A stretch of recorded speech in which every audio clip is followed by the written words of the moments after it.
Welcome to Between Heaven and Earth, an internet radio talk show where we help you connect spirit and divine guidance. Lisa Kay, your host, brings you shows that can enhance and transform your life with tips and new ideas for more happiness, abundance, and better relationships. Lisa is an expert on intuition and can show you how to strengthen your inner guidance to empower yourself. Each show is positive and uplifting to inspire your day. Her guest speakers are specialists on self-help, positive thinking, spirituality, and conscious living. Be the best that you can be with Between Heaven and Earth, conscious living for your soul. And angel blessings to everyone. Our show today is called What If Seinfeld Was a Spiritual Guru? And our special guest is Fran Shaw. So what would spirituality sound like if Seinfeld were to teach it? Lord Have Murphy, Waking Up in the Spiritual Marketplace, is a unique and valuable guide that helps readers to recognize their own power. And Murphy can help you with your spirituality by entertaining you in a way that keeps you on track with a sense of humor. Anyone who takes time to truly absorb the messages in Murphy's story and follow the advice within will learn exactly how he or she can overcome challenges to live by choice and not by chance. With his thought-provoking words, Murphy will put you through some serious paces while you're belly laughing. Maybe we'll have some belly laughs today. So join us today as we talk to Fran Shaw about her book, Lord Have Murphy. Now, Fran Shaw has been a longtime practitioner in a spiritual discipline and is also a university professor and award-winning author whose books include Notes on the Next Attention, Writing My Yoga Poems for Presence, 50 Ways to Help You Write, and of course, Lord Have Murphy, Waking Up in this Spiritual Marketplace. Welcome, Fran. It's so great to have you here. Hi, Lisa. Hello, everyone. So glad to be with you all. Oh, it's wonderful. I just love the whole thought about, a spiritual guru, being a funny one, a comedian, and your book is really quite interesting, taking an interesting approach to a spirituality. How did the book come about? Why did you write Lord Have Murphy in this way? It's very interesting because I think that Murphy is so, in a sense, anti-guru. It's so funny that you're, talking about him that way. I think what happened was I was, of course, on sabbatical from the university, and with the task of writing a book. I had 4 months, and I was actually looking at some drawings by a friend of mine, Bruce M. Sherman. They're very witty drawings. They have to do with the search for higher consciousness. But they're very funny, sort of very odd, and they've never been published before. I was going to do some captions for them for him. At the same time, I was sitting and trying to write about higher consciousness in the hopes that it would compel me to be more conscious while writing, so the process itself would be, useful regardless of what happened. And I'm trying to write about this, and I'm looking at what other people are writing about this, and I'm writing it. It was so frustrating. It just seemed like I was making spinach out of it. Oh gosh, and writing is frustrating to begin with. It's so true. And here's something that's so important to me. I mean, it's really number one with me, every day, this trying to be awake and be present and work and continue this discipline. So the thing is, I looked over at one of these drawings that was on the bed, and it was this kneeling kind of stick figure with a little bird on his head, and he's beseeching the heavens. And Bruce had written, Lord Have Murphy on the side. And it made me laugh. I thought, and he had a bird on his head? He had a bird on his head. Excuse me. Oh. And it made me laugh. I thought, so I just typed the words on the screen, Murphy here. And then all of a sudden, this voice came in that was so funny. I don't even know where he came from. And he starts writing about the mystery has its dangers, like putting one's hands all over it and believing in the one who thinks he knows. I mean, Murphy says something like, in the garden for a nanosecond and I become the Wikipedia of flora, So I'm laughing and I'm thinking, wow, keep it going. Let it come. So, every other paragraph, there's some real surprising, funny little statement that Murphy makes. And so the laughter was very freeing because it's energizing and freeing. And I thought, let it happen. I'll give him a topic and let's see what Murphy says about that topic. And that's how the book went, morning, noon, and night, for every day for 4 months. This voice came through that was thoroughly entertaining to me. Well, but that should be part of life. I mean, I think spirituality is not all seriousness and heaviness and here are the rules of life and you have to follow those. I think it should be every aspect of life. And why shouldn't all that is or God have a sense of humor? After all, it's everything, and that's where we get our humor from.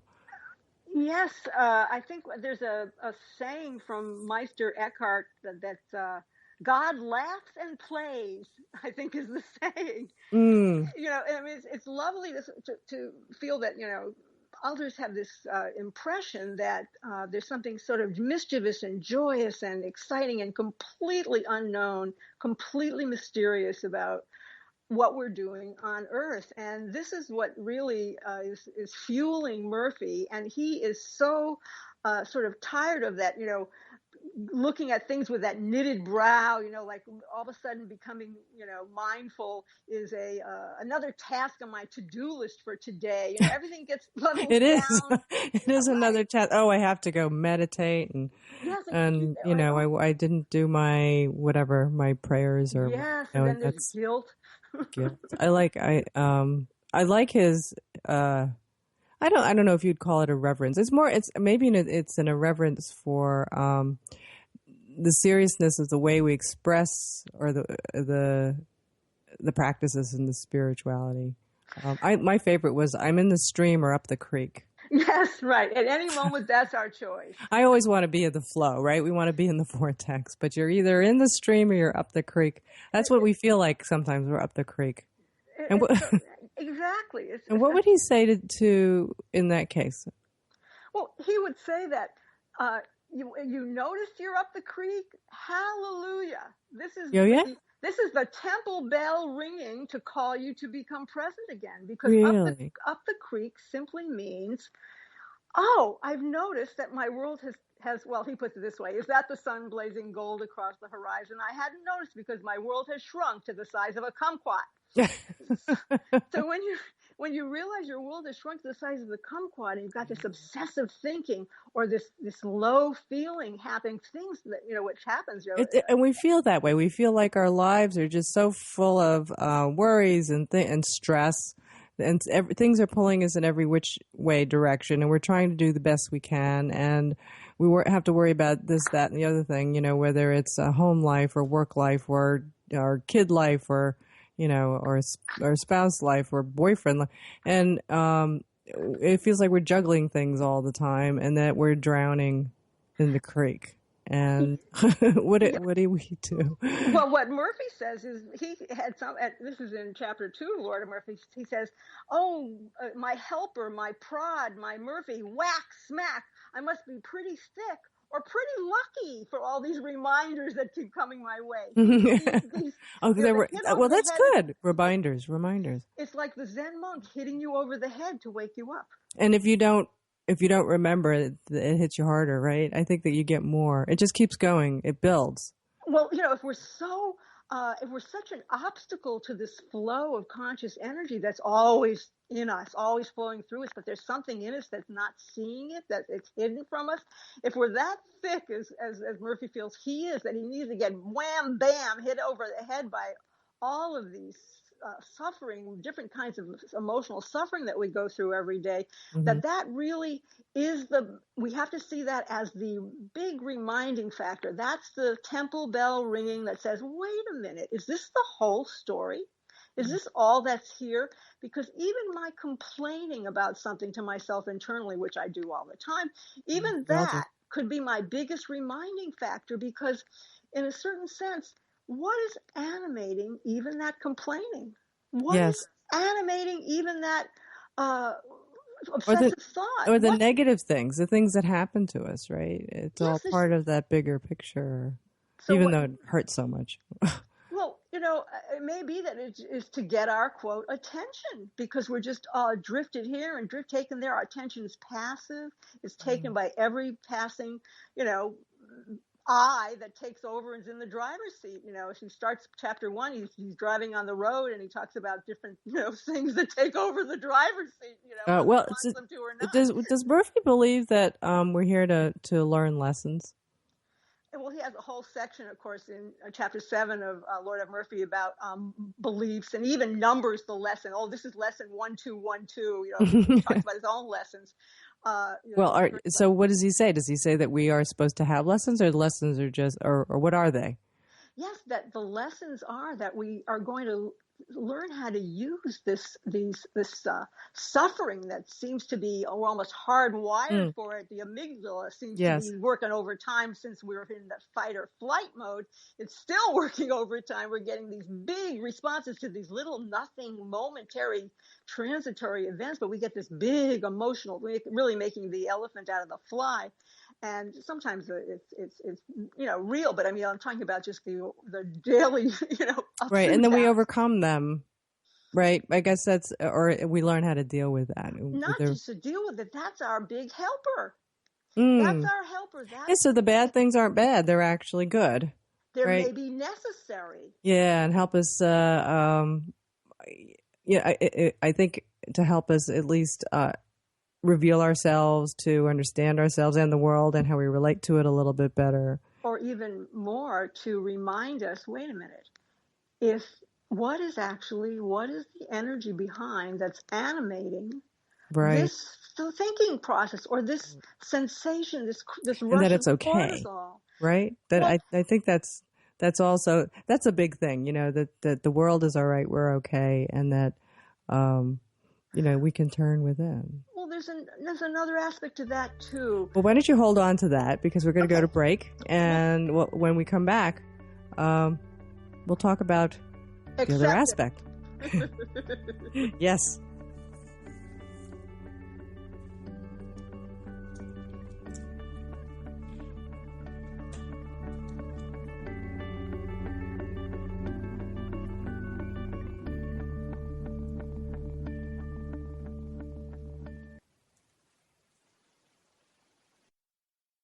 The best of holistic, spiritual, and conscious world.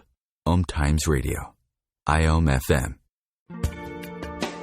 Welcome to The Gathering Around My Kitchen Table on Equilarium FM, Wednesdays at 1 p.m. Eastern Standard Time. Join my guests as we integrate spirituality into everyday reality with vibrant conversations, inspired interviews, and my latest channeled guidance to inspire and brighten your day.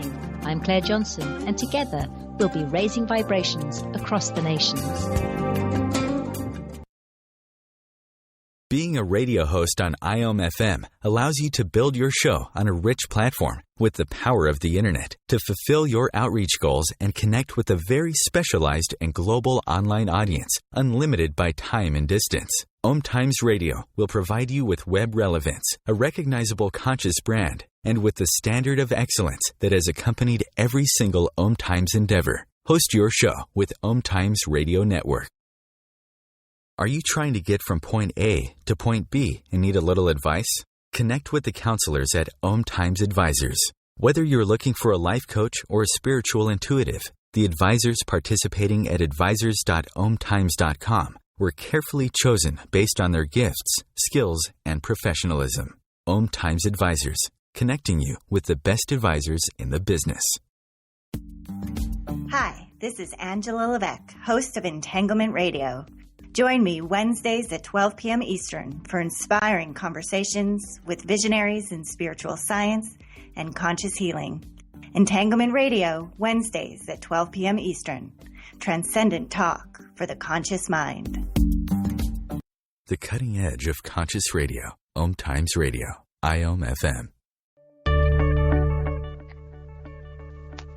And welcome back. I'm Lisa Kay, and you're listening to Between Heaven and Earth Radio. And I'm sitting here with Fran Shaw, or actually Fran Shaw is sitting on the other side of the microphone. And we're talking about her book, Lord Have Murphy. And and how we can sort of use Murphy's teachings to help us in our spiritual life. So, and we had left off, Fran, with the other aspect of, I guess, accepting our lessons and accepting what's going on, and the negative things in our life. I have another angle on that. Yes, I want to hear that. Courtesy of Murphy. So, and because we're talking about what does it mean, conscious living, I think this is pertinent because it's actually behind all the humor, and which is so freeing because it sort of breaks the hold of the kumquat mind of the being identified and contracted when there's something so big and amazing that's animating us. Just to say what the message of the book is, that behind it all, it's not stated overtly in the book, but it's absolutely what Murphy returns to again and again when he talks about his own, search and the search of these other seekers that are mentioned in the book. And that is that there's many pathways today that are preparing us for a higher level, but we might not realize that beyond concepts and techniques, there is a finer attention, a sacred energy that is coming into us at every moment. I love that. Yes, it's this animating force. I mean, it's the thing that keeps my heart beating. Thank God I don't have to be responsible for that, and keeps my lungs moving. I don't have to do that. Thank God. Yeah. So there's this animating energy, and the thing is that it's a subtle energy that's penetrating the body as we speak, moving through it. And I can perceive that because I'm a human being. And recognizing its touch takes us from self-awareness across the threshold into awakening. And that's a distinction that's not really being made too much today. It's where mindfulness is leading us, and yoga and meditation leading us to, and perhaps we've been in it many times, we're just not recognizing it yet. Murphy is calling for us to actually become so sensitive, so totally receptive in a moment, so fully present to the energy field of the body that we begin to actually perceive this vibrating something, this subtle energy that's permeating us. And the interesting thing is that he makes this discovery, I think it's as early as chapter 3, that focused attention, like when we focus our own attention, yields to this finer attention, the capital A attention. This is what the word Lord means in the title. It's not a higher power only. It's these qualities that one experiences when one awakens. Okay, so how do we do this? Because I think there's a gem here that is really, really important. And how, if we were to break it down in very simple, everyday terms for people, how does one become aware of that and connect? A wonderful question, and although Murphy always says, he's no teacher, that's for sure. There is a chapter in Lord have Murphy called Wake Book. It's towards the end. Yes, I wanted to talk about Wake Book. So Wake Book, Murphy is trying to talk about what it means to cross this threshold from being even self-aware into awakening. And in terms of a new app, yes, opens the source app, as he puts it, and the app has a couple of components to it, and one is that it pings, and when it pings, and this is like that temple bell reminding you to, or the hit over the head, it pings, and at that moment you can move into what he calls observing mode, and all that means is witnessing my body as it is in this moment. It's the foot in the door to self-awareness and higher states. It isn't for information gathering. It's simply to create a connection between my mind and body that wasn't there a second ago. And then what do you do? So what happens once you've made that awareness? Oops. Uh-oh. Oh, my. Let's see. We've just lost Fran. I'm going to get her right back. She was just about to tell us. How do we connect? All right, so we're going to try to get her back on as we're talking about Fran Shaw's book, Lord Have Murphy. And Murphy, who's the one who is giving us the spiritual teachings, and see how we can get her back on the air.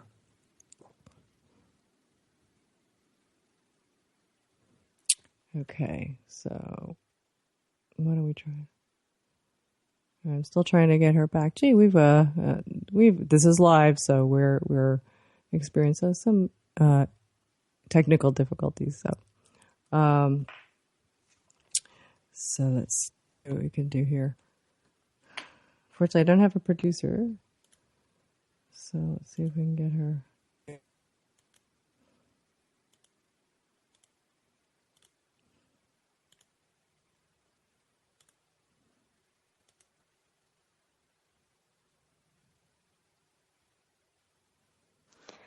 Oh, Too much back. Energy? I guess. You're back. Sorry, too much energy. It blew out the circuit. Yeah, I know, right? I don't know what that was. All right, so, I'm going to take it down a notch. Yeah, I think we were connecting way too much. We'll take it anyway. So I think we were at. So once you become aware, this is very very abstract. So we were trying to. You know what? Let's shift a little bit. If I know, one of the things we talked about in our pre-show call was about how you can kind of use these methods, I believe, when you're sitting down to write. And I have to do a lot of writing myself for my books and my articles and blogs and so on. And sometimes sitting there to write, I want to connect to that source within and have it come out. And I think we were talking about a process. Is that correct? Where there's a process that is like this wake book? Absolutely. The wake book process is a process that I actually use with my students in creative writing classes in order to have all of us, when we're wanting to write, connect with this intense animating source. So how do you do that? Let's do that. We've got 5 minutes. Sure. Take us through. What would you do with your students? Well, I would first of all see, what it is they're interested in writing, and we would put a sort of a question mark at the top of the page. It could be even something as simple as what I'd really like to write about is, it's not unlike journaling, but what I'd really like to write about is, and then instead of answering from just the top of one's head, this is what I always say, we just take about 60 seconds to, start from the top of the head, sense the body, sense the top of the head and down through the torso, sense the seat on the chair and down through to the soles of one's feet. So you're not thinking about the question anymore. So you're not thinking about the question. You're being aware of your body. You're being aware of breath, feeling your breath, following your breath. And when one is so interested in this, inhabiting the body more and more with attention, following breathing, the ears open. When one isn't even thinking about picking up the pen, that's when you pick up the pen.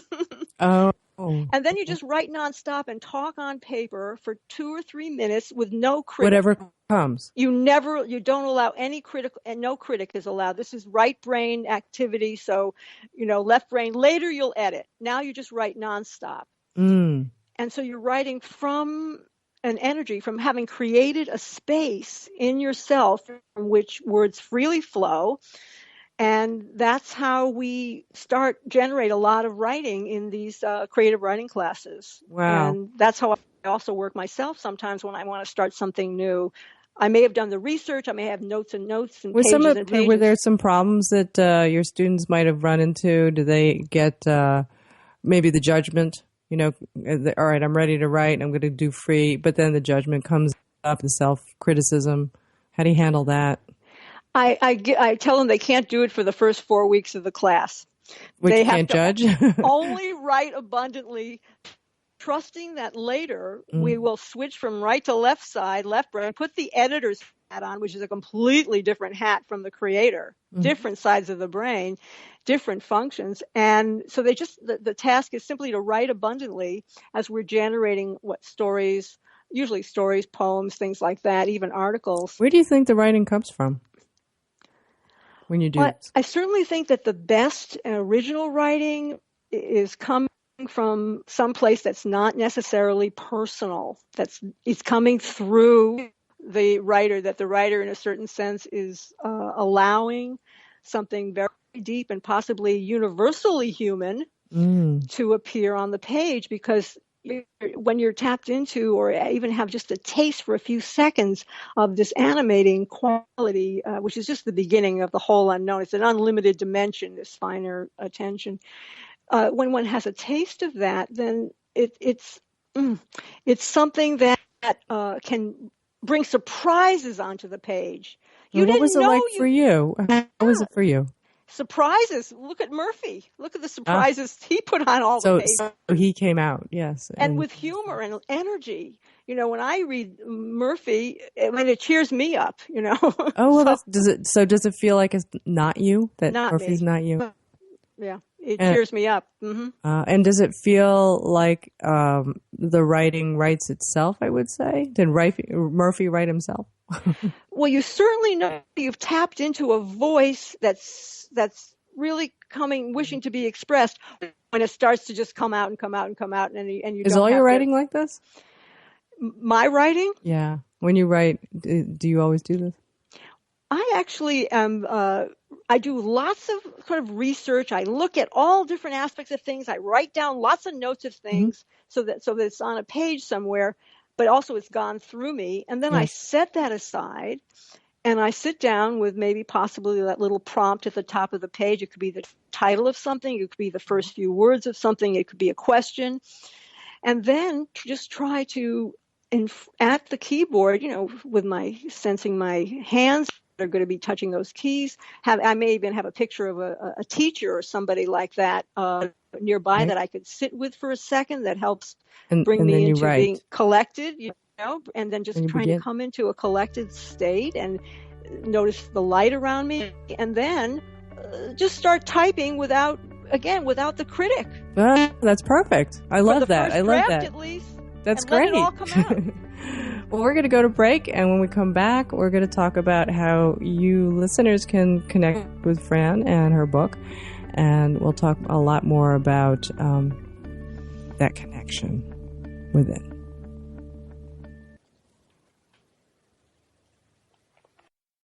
The best of the holistic, spiritual, and conscious world. OMTimes Radio. IOM-FM. Hello, I'm Sandy Sedgbeer, host of the Inspired Parenting radio show, where every week we bring you empowering information from the diverse fields of conscious parenting, education, neuroscience, consciousness, health, and metaphysics to support you in nurturing the best in your children. So if you're interested in understanding what shapes your children's minds, spirits, and hearts, join me every Thursday at 4 p.m. Pacific Time, 7 p.m. Eastern Time, and prepare to be inspired. Host your show on IOM-FM, the radio network of OMTimes Media, one of the more recognized brand names in the conscious community, and is backed by the extensive marketing reach of OMTimes. Hosting a show on IOM-FM immediately connects you with our extensive dedicated community. As difficult as it is to believe, there are places in Africa where human traffickers sell albino children and their body parts for use in magic rituals. Humanity Healing International is actively working in Uganda to change this paradigm. The Albino Rescue Project finds albino children who are at risk and places them in safe schools and environments where they can learn and grow free from fear. To learn more or to sponsor a child, visit humanityhealing.org. Humanity Healing is where your heart is.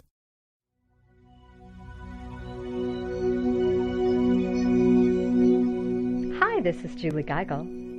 I'm Maggie Chula. And I'm Catherine Glass. And we're the Psychic Angel Channelers. Join us every week here on OMTimes Radio for Angel Talk Tuesday at 10 a.m. Eastern Time. The angels have heard your call and are here to help. Are you ready to receive? Remember your magnificence with Angel Talk Tuesday. The future of Internet radio is here. OMTimes Radio. IOM-FM. And welcome back. I'm Lisa Kay, and you're listening to Between Heaven and Earth Radio, Conscious Living for Your Soul. And we are on the OMTimes Radio Network. Wonderful place to be. We love being here. And I'm talking to Fran Shaw about her book, Lord Have Murphy. And Fran, let's talk a little bit about where people can connect with you. I got your website here. Fran's website is franshawbooks.com. FRANSHAW books.com. And you can get Fran's books. You can find out more about her. What else can we do over there on your website, Fran? You can meet Murphy. Oh, let's meet Murphy. Yeah, meet Murphy on the site. How can they meet Murphy? Well, they can meet Murphy and hear him. Well, I mean, they won't hear him, but they'll write on the first page of franshawbooks.com. These are the three of the many different books I've done. These are the three that are actually about attention and different qualities and degrees of attention. And the Lord Have Murphy. So Murphy, there's a big picture of sort of him on that page, and he talks about, sort of his philosophy. And then you can click through to Lord Have Murphy, and then you can see the drawings, and you can see pull quotes from all 10 chapters. So in a certain way, you just can roam around and have a little fun, and looking at the drawings with captions are going to, be very interesting. And then looking at some of the pull quotes from the different chapters to give a flavor of each of them, because each of them takes on a different sort of new age, now age topic, but in a, in Murphy, Murphy mode. Yes. So, Murphy speak. Exactly. So he'll talk about, if he's talking about getting identified, that'll be a chapter called Head Case Studies, or. Right. And you've got other books as well, right? Writing My Yoga and Notes on the Next Attention. Yes. Notes on the Next Attention is actually a book that sort of conveys 78 talks by an awakened teacher who was my teacher many years ago, who has since passed. Mm-hmm. And it's from a period when I worked with him in Switzerland. And the talks absolutely, it's a book that's not conceptual, it's not a book of ideas. It's actually a vibrational book. The words, a lot of great books. Yeah, you've got out there. So you've got those. There's one that I have in my hand that I think would be great, but you don't have it listed because I know it's a little bit older though. 50 Ways to Help You Write: Tips, Techniques, and Shortcuts to Help You Write Like a Pro. And I think that's for all the people out there listening who would like to learn to write a book, write a blog.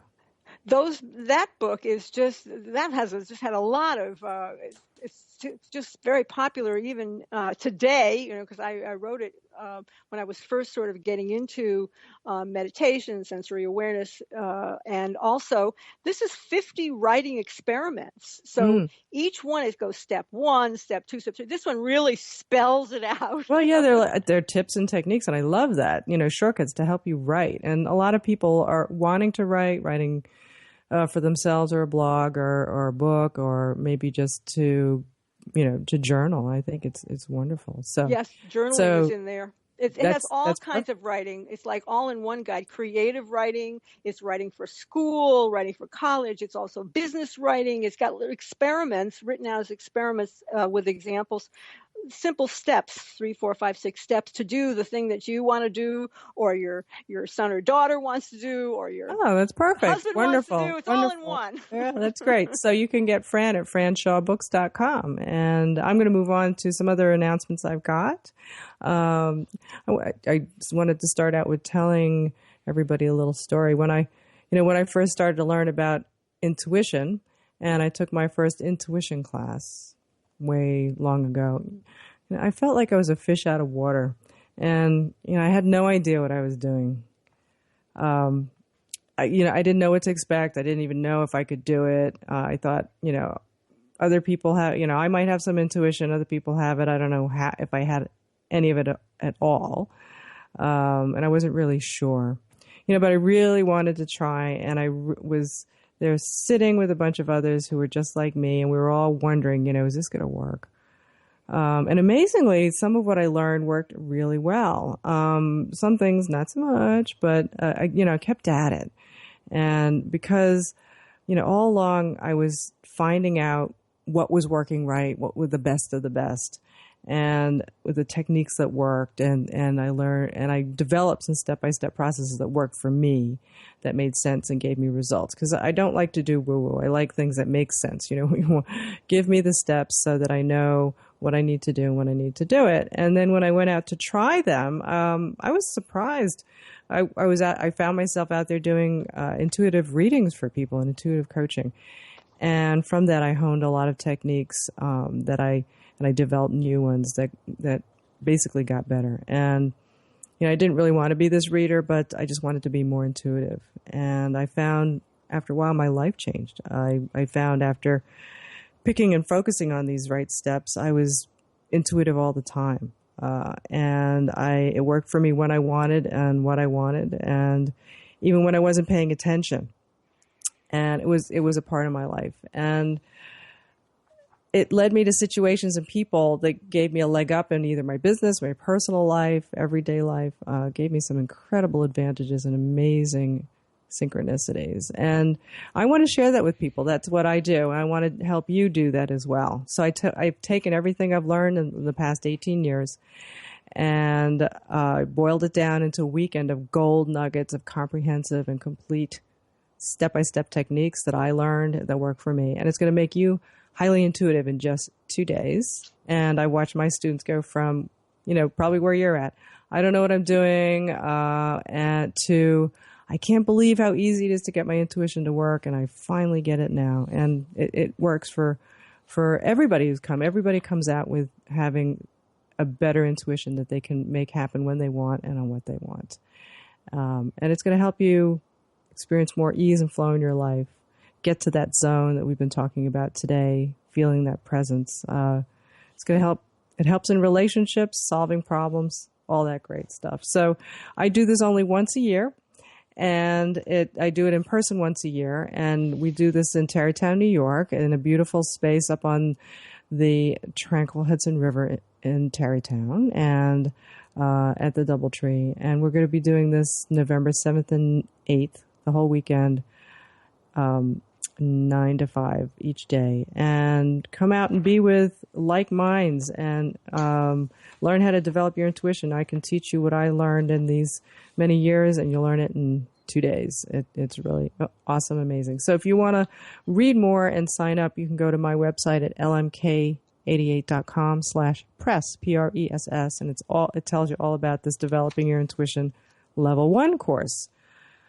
And you can also go to my website, just the homepage of lmk88.com, and sign up for my newsletter and get a ebook on how to do some intuition exercises. We also have a sponsor from Dara Steinberg, and she wants to tell you this. Would you like to experience clarity about your life's direction? Have you lost your creative spark? Do you lack energy, feel overwhelmed or anxious? Well, Dara Steinberg is an intuitive clairvoyant healer who is passionate about helping people feel clear, calm, and excited about their direction in life. So get the support you need and savor life today. Make an appointment for an energy reading and healing with Dara, and you can get her at heartofwisdomhealing.com. That's heartofwisdomhealing.com. So let's get back to Fran. We're talking about Lord Have Murphy. And actually, we were getting into using some of those techniques to write, which I think was really, really awesome, because I think sometimes we get into the writer's block. Where else could you use these techniques that Murphy has shared with us? One could use these techniques brushing one's teeth, washing. Really? Why would you want to use it brushing your teeth? And I'll tell you exactly why, because the Murphy's point of view is that we can live in both streams at the same moment, and that we should. He calls it getting on the bus running.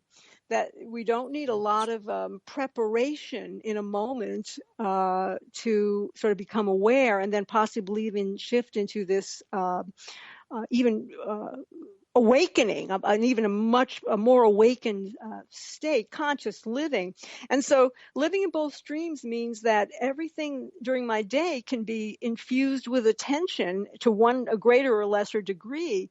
And if I begin to do that for very simple things, neutral moments, such as brushing my teeth every time I brush my teeth, or feeling my hands under the faucet as I wash my hands. This is mindfulness? Is that what you would call it? Well, I suppose it is I think mindfulness is a good word for it, although I'm not sitting and meditating. Have a definition? Do you have a definition of mindfulness? I don't have one. So it's an interesting. It's a new in vogue word. It's an in vogue word, and it's I'm really not sure about it. I prefer just saying that, becoming aware of oneself, inhabiting one's body with attention, becoming more present. These kinds of things, I guess, are the closest to it. But I can do that very easily if I'm, washing my hands at the sink. I mean, there's not much asked for me there, but I could infuse my hands with sensation. And what happens when that happens? When that happens, if I'm lucky enough to get that ping, that reminder, oh, this is a moment where I could shift into an awakened, more conscious mode.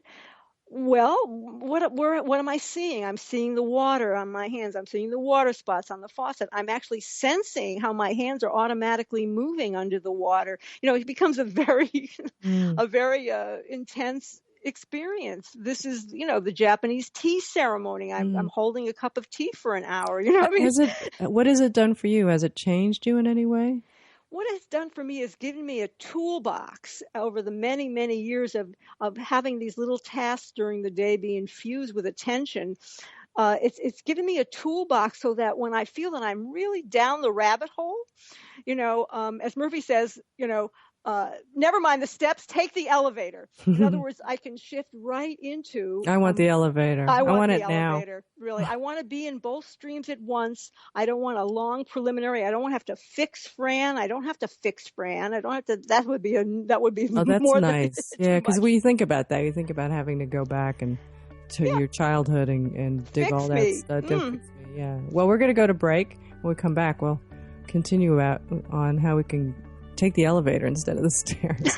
Okay, great.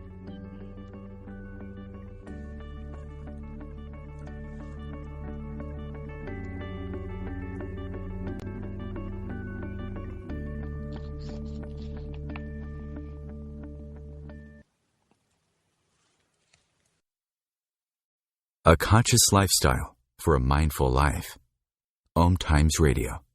IOM-FM. This is Terry Van Horn, and I want to invite you to join me for my weekly radio show, Healing Light, on OMTimes Radio, every Wednesday at 6 p.m. Eastern Standard Time. On Healing Light, we want to bring love, light, and blessings into your world. You can find out more about us at www.healinglightonline.com. Blessings.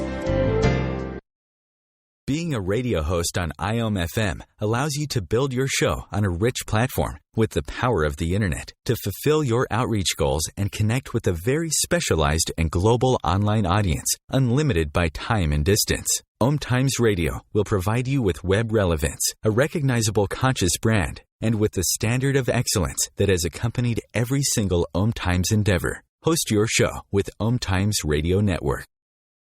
Have you ever wondered how to change your love paradigm? The secret key is finding a love partnership, not just a regular connection. How do you find these? Through conscious relationships. Ascending Hearts Dating is a dating site for people like you that believes in second chances and a different type of spiritual connection. Try Ascending Hearts for free today at ascendinghearts.com and change your love paradigm. Ascending Hearts, the premier dating community for the spiritually awake. Live with medium Lisa Phoenix, Mediumship Messages and Musings, explores mediumship and all things metaphysical. Lisa Phoenix invites you to reach above and beyond your everyday experiences, to explore new dimensions in the spirit world. She will do live readings to connect callers to their loved ones in spirit, shares engaging stories and teachings from her own personal experience, and will have intriguing conversations with other mediums, spiritual teachers, and healers to help you understand the metaphysical world so you can connect to these forces in your day-to-day life. Join your host on this magical and metaphysical journey into the world of spirit every Sunday at 1 p.m. Eastern Time. Your conscious lifestyle on steroids. OMTimes Radio. IOM FM. And we're back. I'm Lisa Kay, and you're listening to Between Heaven and Earth Radio. And we're actually on Facebook if you want to leave us a comment on our post for this show, What If Seinfeld Was a Spiritual Guru? Please do. We are at facebook.com/Between Heaven and Earth. And I do get to them. I might not get them to them immediately, but I do see them. And so share with us. We're looking for to hear from you guys who are out there listening, whether you're listening live or you're listening to the archives. So, Fran, we were talking about, I guess, life and how we can use the spirituality to help us get to take the elevator, not the stairs, to get to that space of what, I don't know, what would you call that? Where is the elevator going? I think it's going to normal man. I think it's going to living different times at different moments during each day where one is in both streams, where one is just carrying on in one's everyday life and is still at the same moment aware. Isn't conscious. That, it reminds me of this. It reminds me of the spiritual practices, which, that's my favorite thing is figuring out how to get to where we want to go, where the elevator is going, which I believe is enlightenment or nirvana, which the Eastern philosophies say is where you want to be, as you say, in both streams, which to me is both worlds. What are both worlds at once? Which is being aware of all that having that divine consciousness within us, that we're aware of it.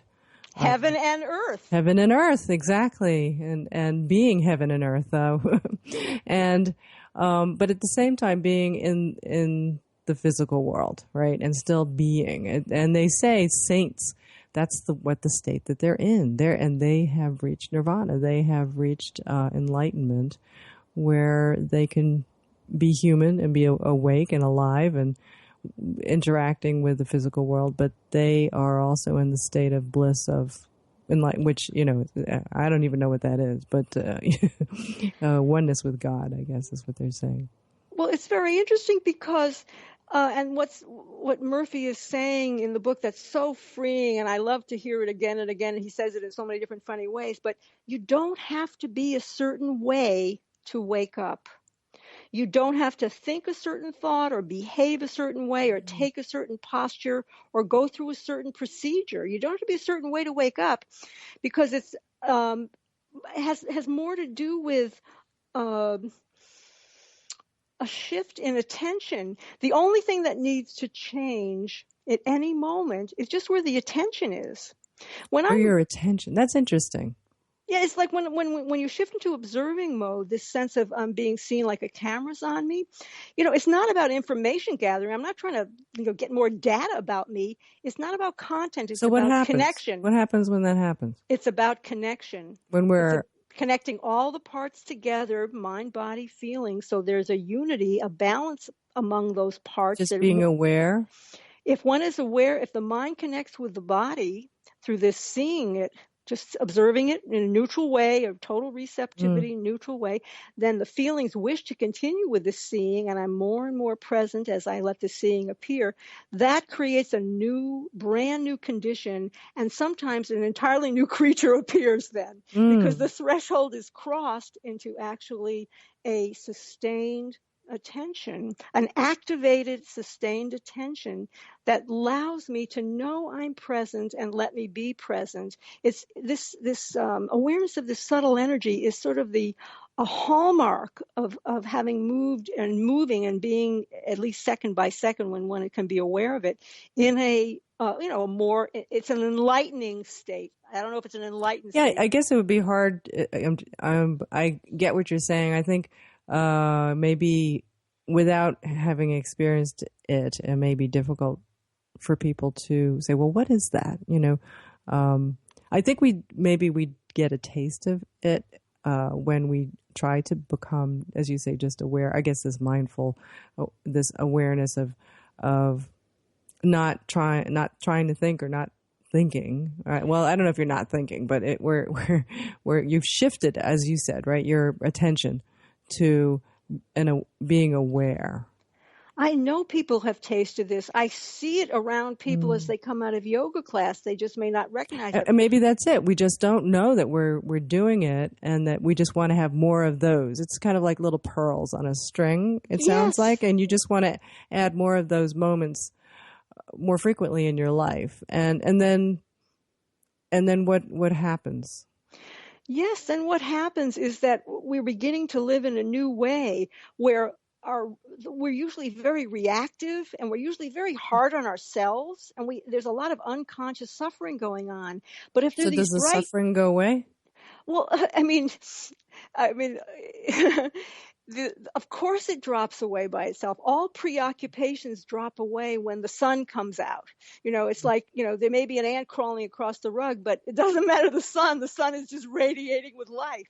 So, if you're coming out of yoga class, or you're walking by the ocean, or you're looking into a baby's face, or you're, sitting looking at a mountain peak, or even a picture of a mountain peak, or the wind in the trees, and all of a sudden you feel intensely alive, very balanced, very present, and at peace for a second, that's being in touch with this animating quality, because something is balancing you. So even if it's just a concept of, again, stringing those pearls, having more of those moments, and maybe something else also shifts within us, the things that, it's hard to describe, because all of this is transcendent, as probably Joseph Campbell would say, transcending, that at least, if nothing else, in the mundane way of looking at it, is that we're going to have more of these blissful moments that put us in a state of oneness that we've had. I guess, some of the things that I'm thinking about where we've had it is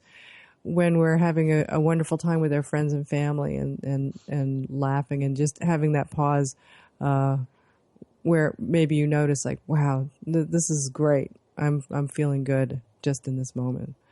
Absolutely. And Murphy has little stories of people's little awakenings. There's a whole chapter towards the end of the book called Picture This. It gives stories of different people's little glimmers of awakening. And one is just that, sitting at the table with friends, and all of a sudden this sense of seeing the life behind the eyes in everybody at the table, because something in me is awake enough to see what's there behind the eyes.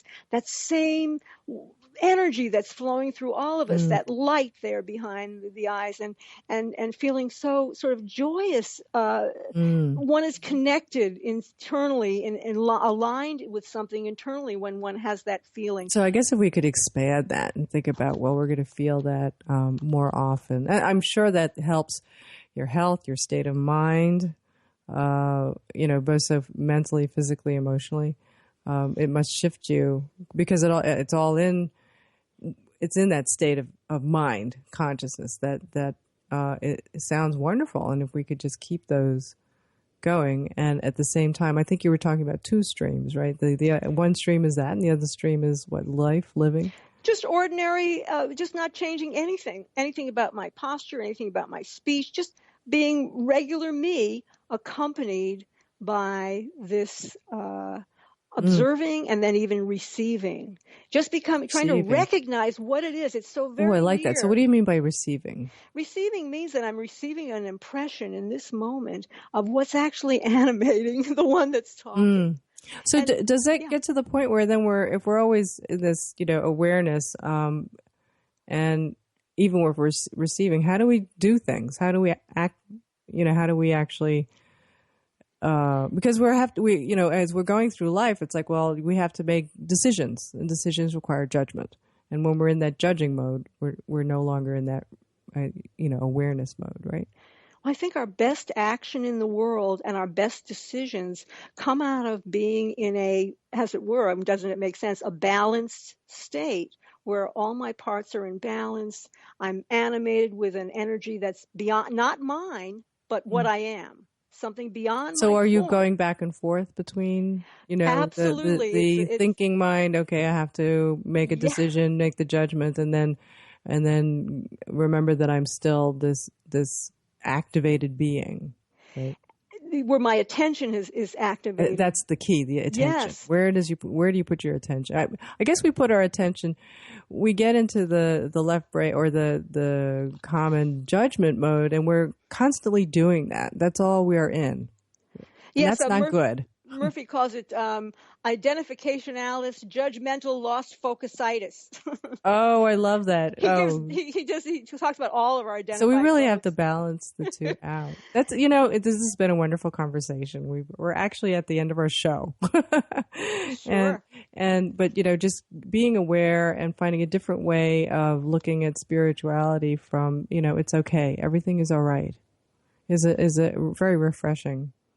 And I love that. I think there was a term of mindfulness that you came up with, which was like really cool, cute. Yes, all things are helping us, and we just can't sort of get hooked on anything because, then the hook is in charge. But we are on the brink of discovering just how mobilizing our own attention can connect us with this energy and open us to this whole other way. That's the key, right? It's where you put your attention. That's it. That's being present and aware. Oh, thank you, Fran, for being here. Such a pleasure. So quick. It went quick. Such a pleasure. And I even had a Nasruddin story, but we'll save that for next time. You'll have to come back. Well, yes, I would love that story. Well, Lord have Murphy, go out and get it. You're listening to Between Heaven and Earth Radio, conscious living for your soul. So tune in next time. We'll be right back here on OMTimes Radio Network. Angel blessings to everyone. We'll see you next time. Bye.